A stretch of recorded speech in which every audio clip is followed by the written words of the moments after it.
Bonsoir, bienvenue dans votre journal. Dans l'actualité aujourd'hui, le trafic aérien est revenu à la normale du côté de l'aéroport de Pamandzi. Les passagers qui devaient s'envoler hier pour la métropole ou la Réunion ont été remis sur d'autres vols en partance aujourd'hui. 473 passagers ont ainsi pu partir ce matin pour Saint-Denis de la Réunion avec Air Austral. Pour les autres passagers, un avion avec une capacité d'accueil plus importante qu'à l'habitude a été affrété à 16h, également en partance pour la Réunion. Selon la compagnie aérienne, toutes les correspondances ont été assurées. Le cyclone Dunilé est actuellement à plus de 500 km au sud-est des côtes réunionnaises. François Hollande était interviewé hier soir par nos confrères de France O. Le président a souhaité présenter ses vœux aux ultramarins et il est revenu sur les dossiers délicats qui ont agité l'outre-mer en 2012, chômage, insécurité ou encore vie chère, avec une promesse pour 2013. Je veillerai à ce que tout ce qui a été engagé puisse être appliqué. Appliquer notamment la loi Lurel sur la vie chère votée en novembre. Et à propos du chômage des moins de 25 ans, le président a annoncé que 9000 contrats d'avenir seront réservés à l'outre-mer, auxquels s'ajouteront les contrats de génération. Il promet également de baisser les prix des billets d'avion et de renforcer la sécurité et le contrôle des flux migratoires. Mayotte est évidemment concernée au premier plan. C'est un drame qui se produit.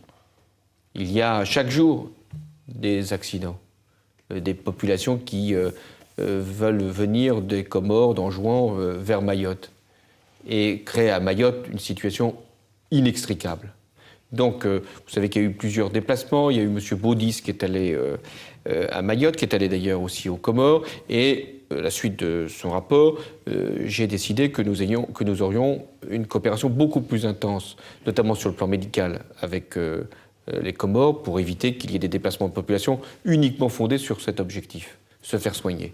Et puis, il y a la question des mineurs isolés, de ces femmes qui viennent déposer, il n'y a pas d'autre mot, leurs enfants, en espérant que, devenant français, ils pourront être mieux éduqués, mieux soignés. On ne peut pas accepter ces situations. Donc, M. Christart, là encore, a fait des propositions et elles seront suivies des faits. Moi, j'ai beaucoup d'attention sur Mayotte. Je suis allé à Mayotte et j'ai vu exactement ce que ça pouvait créer de ces enfants qui sont sur des décharges et vivent sans le moindre encadrement. Comment on peut tolérer ça? Donc, il y a aussi une situation de migration qui doit être maîtrisée. Elle l'est, mais nous avons à renforcer encore les moyens. Et là aussi, il y aura des propositions qui seront traduites en actes, notamment pour le centre de rétention.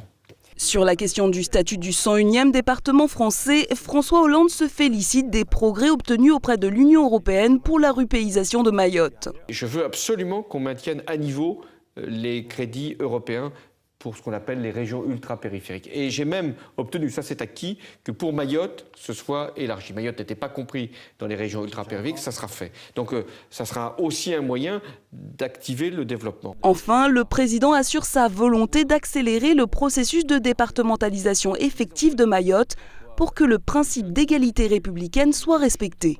25 ans, c'était le délai qu'avait donné mon prédécesseur pour l'harmonisation. Moi, je ne suis pas élu pour 25 ans, ce n'est pas prévu. Donc, je vais faire en sorte que sur les 5 ans, la durée de mon mandat, nous puissions accélérer le rythme. Ça a d'ailleurs été fait, puisqu'il y a une augmentation de 50% du RSA. Il y aura une augmentation encore de 50% au 1er janvier 2014. Il y a eu aussi pour l'allocation de rentrée scolaire un certain rattrapage. Et donc, je veille à ce que nous puissions, dans le temps qui et celui du quinquennat, avoir une évolution positive pour Mayotte. On ne peut pas avoir souhaité la départementalisation, elle a été tellement demandée, et à ce moment-là, prendre autant de temps pour avoir l'égalité. Et François Hollande de conclure ses vœux en assurant que l'outre-mer est dans la République. Les Mahorais attendent à n'en pas douter que ces belles paroles soient suivies des faits.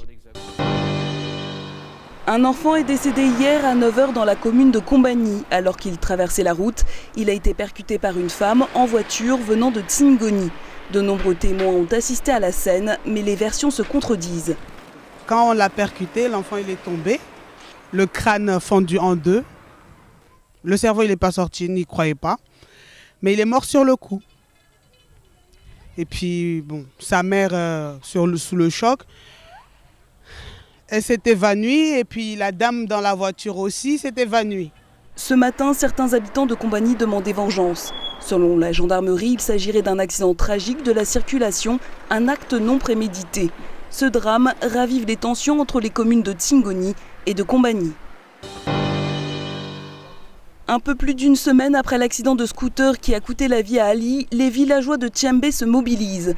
Ils ont créé le comité pour faire la lumière sur la vérité et les circonstances de la mort de Zirari Ali, une mort suspecte selon eux. Le gars a été sauvagement agressé, il a été tué par des gens volontaires et que nous souhaitons que les lumières soient faites dans cette affaire. L'homme aurait reçu avant son décès de nombreuses menaces, tant verbales que par SMS. C'était un jeune quand même qui était très actif. Il s'occupait des associations de foot de vétérans, associations de pétanque, et il était le fervent, il était le président quand même d'une association de lutte contre la violence. Donc partout là où il y avait la violence dans la commune, il était. Donc pour les uns et les autres, c'était un élément perturbateur, un élément gênant, parce qu'il disait non à la violence, non au crime et tout ça. Hors caméra, des habitants affirment connaître l'identité des commanditaires du meurtre. Mais les premiers éléments de l'enquête privilégient la piste de l'accident. Ali aurait évité un bout de bois sur la route de Msangamouji et aurait ensuite perdu le contrôle de son deux roues. Malgré l'intervention des pompiers, l'homme est décédé. Les enquêteurs pourront vérifier la théorie des proches d'Ali puisqu'ils détiennent son téléphone portable et son scooter. La mairie de Tsingoni est toujours bloquée par des handballeurs en colère. Ils réclament depuis jeudi que leur terrain d'entraînement soit éclairé à la nuit tombée. Mais pour la municipalité, ils ont sonné à la mauvaise porte. Je pense que les jeunes se trompent d'interlocuteurs quand ils viennent clôturer ou bien barricader une mairie. Moi, je vais prendre l'exemple de Tsingoni pour que ça soit une leçon pour tout le monde, que tout le monde sache à Mayotte quand il s'agit d'une compétence de construction scolaire, des grosses réparations scolaires et des équipements sportifs, c'est au CIMIAM qu'il faudra bien s'adresser. Maintenant, si le CIMIAM n'a pas les moyens nécessaires pour réaliser son objectif ou bien pour réaliser ces équipements, on doit se mettre sur la table avec l'ensemble des dispositifs financiers existants à Mayotte pour pouvoir apporter une réponse claire, nette à cette jeunesse qui en a tant besoin. Le SMIAM, le syndicat mixte d'investissement pour l'aménagement de Mayotte, est en charge de l'équipement sportif non couvert. En revanche, il appartient bien à la mairie de Tsingoni de finaliser la construction de la MJC, débutée voici 3 ans et stoppée net faute de moyens. Faire découvrir aux plus jeunes une danse encore méconnue à Mayotte, c'est le défi que s'est fixé l'association des jeunes de Pamandzi. 2 sessions de breakdance sont proposées gratuitement à une vingtaine d'adolescents de Petite Terre. Le but, comprendre que le hip-hop, c'est avant tout un état d'esprit. Toute cette cohésion que nous on a, on le partage positivement. Les seuls endroits où on se confronte, c'est uniquement les battles. Nous, la danse, lorsqu'on fait des battles, on ne se touche pas, on ne se parle pas. C'est juste l'entraînement, le travail. Mayotte n'a vu naître le hip-hop que récemment. En 5 ans, la discipline a réussi à fédérer des amateurs. Ils sont aujourd'hui environ 300 danseurs sur l'île. Des danseurs qui, pour progresser, voire se professionnaliser, ont besoin de formations spécifiques aux arts de rue. Nous, on n'a pas eu une formation, on se fixait, on regardait uniquement les vidéos. Et les vidéos ne montraient pas tous les détails, n'expliquaient pas. Et c'est ça qui nous a manqué. Le samedi 12 janvier, les participants au stage présenteront le fruit de leur travail lors d'un spectacle à l'AJP de 16h à 18h. À terme, l'objectif est de former un groupe qui représentera Pamandzi au final breakdance de Mamoudzou. Petit bain de soleil pour Natacha, Lucien et Franck. Et pourtant, ce ne sont pas de simples touristes. Ils transportent dans leurs valises un trésor culturel pour Mayotte, un art, le cirque. Comme on était dans l'océan Indien, donc on était sur l'île de la Réunion pendant 8 mois. Donc on s'est dit pourquoi pas venir à Mayotte, découvrir cette île qu'on n'a jamais connue. Et puis en plus, ça nous change de décor, qui est novice pour nous, tout ça. C'est un dépaysement total. Du cirque pour la première fois à Mayotte. Au cirque de Paris, cet art se transmet de génération en génération depuis des siècles. De 6 à 41 ans, parents et enfants seront sur la piste. Malheureusement, leurs valises ont déjà 2 semaines de retard. Ils attendent 60 tonnes de matériel. Nos conteneurs n'arrivent pas sur Mayotte parce que le bateau a du retard à La Réunion. Et pour nous, c'est un gros souci parce qu'on ne peut pas monter notre chapiteau, on ne peut pas installer, on ne peut pas faire notre publicité. Donc pour ça, ça commence à être un petit peu inquiétant. Leurs 2 containers devraient arriver le 7 janvier à Mayotte. Ils pourront alors installer un chapiteau de 360 mètres carrés, pouvant accueillir jusqu'à 600 personnes, si tout va bien, sur le parvis de l'Office de tourisme. D'ici à peu près jusqu'au poteau là-bas. De la voiture bleue jusqu'à ce périmètre-là, là où il y a la dame là. Trapèze, magie, équilibrisme, clown, fouet du Texas ou encore jonglage, le spectacle dure près de 2 heures. On verra si ça leur plaît, en espérant que ça leur plaise de découvrir un spectacle nouveau qu'ils n'ont jamais vu ici. Et le plaisir, c'est de découvrir une nouvelle île, de découvrir un nouvel environnement, tout ce qu'il y a à découvrir ici à Mayotte. Qu'est-ce que tu en penses? Oui, bien sûr, en plus avec des gens qui m'ont l'air très sympathiques. Et puis après, on verra bien par la suite. Quand on aura commencé les premiers spectacles, de toute façon, on le ressentira tout de suite, dès les premiers spectacles, dès les premiers jours. Dès que le chapiteau sera installé, des représentations auront lieu tous les jours en semaine à 18 h et le week-end 2 fois par jour pendant 1 mois, voire plus, en fonction de l'engouement du public. BFM TV, il est 8h, merci d'être avec nous. Le journal de BFM arrive sur Kwezi TV. Les accords parisiens du 19 décembre entre le CSA et les chaînes privées outre-mer n'ont pas tardé à se mettre en place. La volonté de Claude Esclatine d'améliorer les relations entre les premières outre-mer et les chaînes locales privées s'est très rapidement concrétisée. Toutes les chaînes privées d'outre-mer ont ainsi pu diffuser les vœux du ministre Victorin Lurel grâce à une mise à disposition du programme. BFM TV et Kwezi TV ont également conclu un accord pour la diffusion du journal de la première chaîne d'information de France. Une grande nouvelle pour Mayotte, puisque ceux qui n'ont que la TNT n'ont accès qu'aux chaînes publiques. Pour la première fois, les Mahorais auront gratuitement un journal de métropole issu d'une chaîne privée. Désormais, vous retrouverez le journal de BFM tous les jours à 19h30 sur Kwezi TV. C'est la fin de ce journal, merci de l'avoir suivi. Excellente soirée à tous.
Anantsika, chambre et table d'hôte. Dans le village de Poroani, tout près de Chirongui, venez découvrir un site de charme tout confort. Clim, TV, douche, frigo et plage à proximité. Anantsika, c'est l'endroit idéal pour des week-ends de repos ou vos séjours touristiques. Vivez au rythme des traditions. Anantsika vous dévoile les trésors de la gastronomie et vous initie aux secrets de la beauté mahoraise. Anantsika, chambre et table d'hôte, info et résa au 0639 68 51 62. L'épreuve mythique, le rallye Aïcha des Gazelles, aura lieu du 16 au 30 mars au Maroc. Mayotte a son équipage. Sophie et Anne-Sophie vont représenter Mayotte. Elles ont besoin de vous. Associez votre image à cette épreuve tournée vers la régularité et l'environnement. Sponsor, appelez le 06 39 25 41 26, 25 41 26. Elles ont besoin de vous. Soutenez Cap Gazelle Team 101 avec Queasy. Meubles 110, votre spécialiste pour le mobilier, chambre, salon, salle à manger, bureau, table. Demandez le meilleur pour votre intérieur. Meubles 110, qualité, choix, prix. Bénéficiez des offres spéciales mariage. Pour bien démarrer votre nouvelle vie, Meubles 110, c'est aussi la déco tout style. Meubles 110, c'est à Kawini, dans l'immeuble Archipel. Pour toute info, composez le 06 39 39 26 59. 06 39 39 26 59.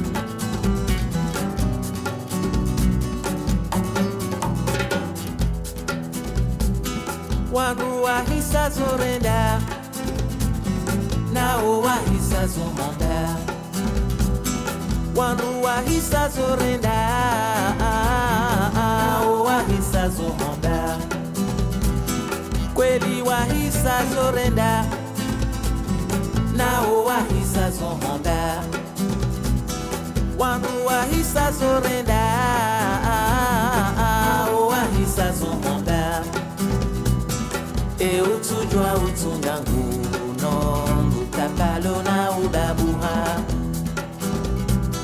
E utujwa utungangu nongu kapalo na udabuha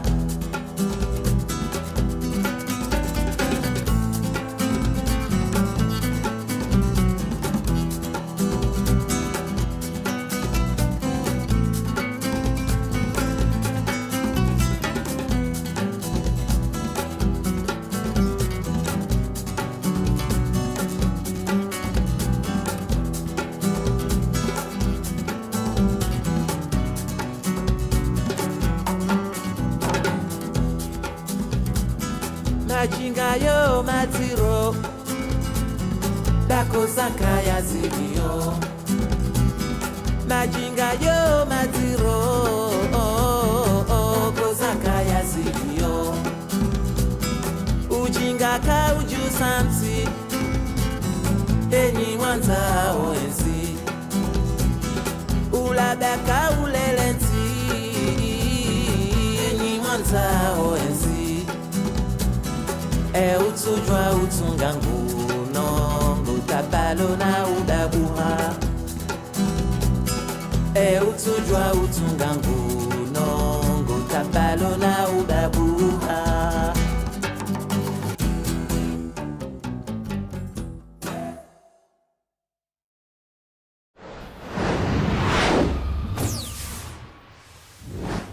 Salut, c'est Elias. Moi aussi, je suis forcément sur Queasy Télé. Sur les clips.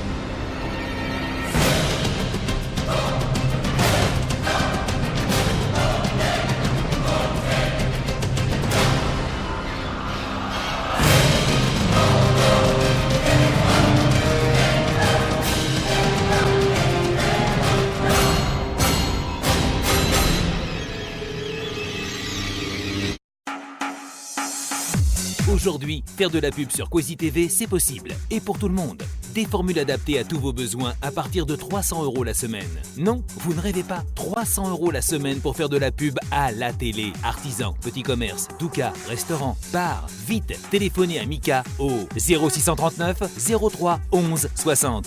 03 11 60. Avec Queasy TV, vous faites votre pub aujourd'hui et vous payez dans un mois. Pas mal, non? Alors, merci qui? Merci Queasy. Queasy TV, votre télé locale. Sur Queasy, votre info nous intéresse. Kwesi TV.